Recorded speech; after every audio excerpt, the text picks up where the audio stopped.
Welcome to our channel. Today we how to uninstall Google Tag Manager container from e-commerce site, detailed guide step by step clearly. Begin by logging into your Google Tag Manager account.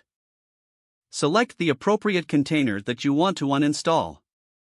In the container dashboard, click on the Workspace tab. Next, navigate to the Tags section. Review the list of tags currently associated with the container. To remove a specific tag, click on the tag name.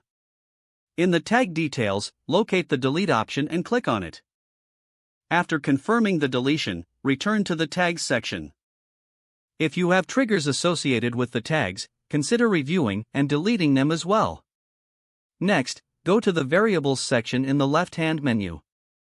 Identify any user-defined variables that are no longer needed. Click on each variable and select the delete option to remove them. Once you've cleared unnecessary tags and variables, navigate to the Triggers section. Review all active triggers related to your container. Delete any triggers that are no longer in use. Now, go to your e-commerce site where the Google Tag Manager code snippet is implemented. Access the source code of your website. Look for the Google Tag Manager container code within the head or body section. Remove the entire code snippet from your website. Save the changes to your website's code.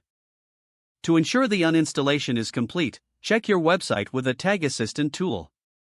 Verify that the Google Tag Manager container is no longer active. This will confirm that the uninstallation has been successful.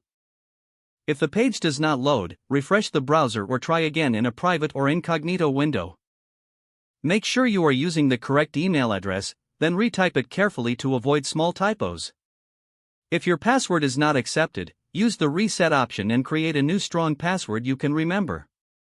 Check your spam folder for verification or security emails, then complete any requested confirmation steps. Enable two-factor authentication if available to improve account security and reduce unauthorized access risk. Don't forget to like this video and subscribe to our channel for more step-by-step tech guides.